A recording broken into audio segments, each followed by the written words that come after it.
नमस्कार, मैं हूं आंचल आनंद। आप देख रहे हैं गुजरात विधानसभा चुनाव पर सबसे बड़ा शो किस्सा कुर्सी का।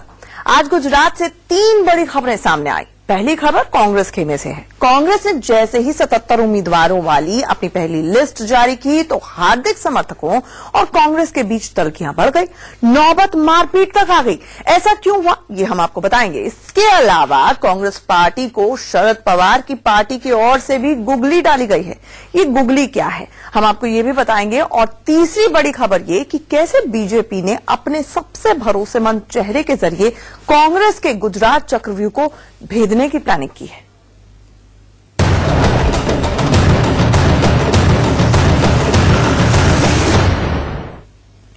और अब आपको दिखाते हैं हार्दिक समर्थकों और कांग्रेस के बीच मचे घमासान की वजह। कांग्रेस ने कल रात उम्मीदवारों की पहली लिस्ट जैसे ही जारी की, हार्दिक पटेल समर्थकों का गुस्सा फूट पड़ा।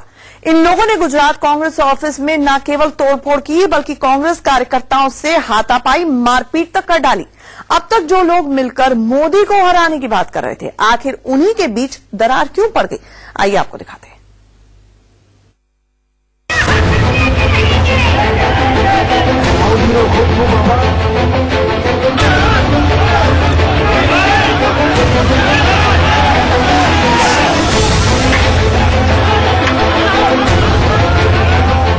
गुजरात विधानसभा चुनाव में जैसे जैसे वोटिंग के दिन करीब आ रहे हैं, सियासत के अंदाज भी बदलते जा रहे हैं।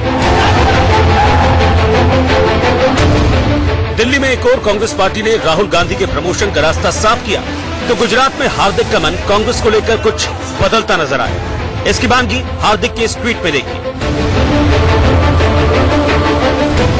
सियासत की रंगत में न डूबो इतना कि वीरों की शहादत भी नजर न आए। जरा सा याद कर लो अपने वायदे जुबान को, अगर तुम्हें अपनी जुबान का कहा याद आए।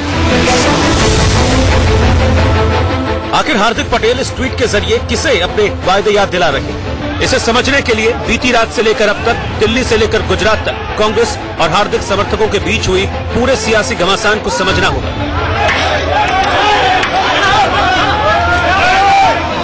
बीती रात जैसे ही कांग्रेस ने अपने 77 उम्मीदवारों की पहली लिस्ट जारी की, गुजरात में घमासान मच गया। हार्दिक समर्थक पाटीदारों ने सूरत और अहमदाबाद में कांग्रेस ऑफिस पर हमला बोल दिया।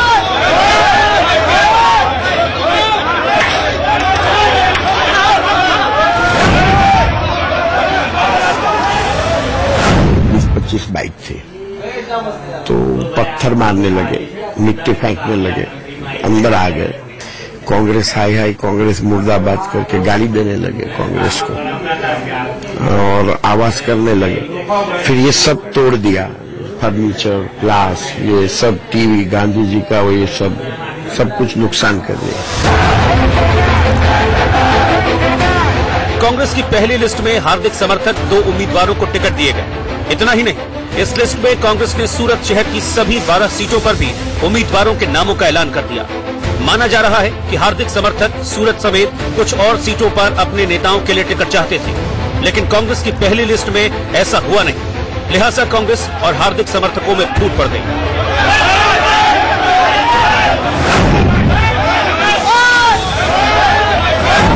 भरोसे की जरूरत होगी तो फोन करेंगे, बात खत्म।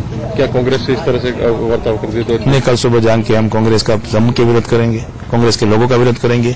जो अपनी जिम्मेवारी से दूर भाग रहे से उसका समर्थन करने में सोचेंगे और लोगों को बोलेंगे कि भाई सोचना पड़ेगा, क्योंकि एक जवाबदार है लोग। अभी रात को भी हमें जवाब नहीं दे रहा, एक सामान्य बाबत में भी हमें आंसर नहीं दे रहा, वो हमारी बात क्या सुनेगा।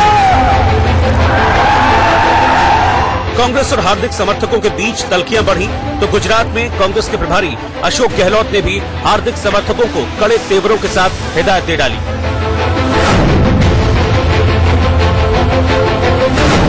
जिस प्रकार से कल आक्रोश व्यक्त किया गया उचित नहीं है और हार्दिक पटेल और उनके तमाम साथियों को चाहिए कि धैर्य रखे। कोई शिकायत थी तो वो शिकायत बैठ के बातचीत करते, बजाय इसके कि आप जाके आक्रोश व्यक्त करो इस तरह से। इसको आम जनता भी, चाहे वो पटेल लोग खुद क्यों नहीं हो, वो भी इसको पसंद नहीं करेंगे, मेरा मानना है। कांग्रेस की पहली लिस्ट सामने आने से पहले तक ये माना जा रहा था कांग्रेस और हार्दिक समर्थकों के बीच पाटीदार आरक्षण से लेकर कई मुद्दों पर सहमति बन गई। कहा तो ये भी जा रहा था कि हार्दिक आज राजकोट में कांग्रेस के साथ हुए समझौते का पूरा ब्यौरा देंगे। लेकिन अब तक हार्दिक तो सामने नहीं आए। अलबत्ता मारपीट की ये खबरें और हार्दिक का एक ट्वीट जरूर सामने आ गया। ऐसे में गुजरात की सियासी बिसात पर शह और मात के इस खेल में हार्दिक और कांग्रेस के अगले कदम क्या होंगे, ये बड़ी बात होगी। दिल्ली से राकेश सिंह के साथ अहमदाबाद से अरविंद शर्मा, इंडिया न्यूज।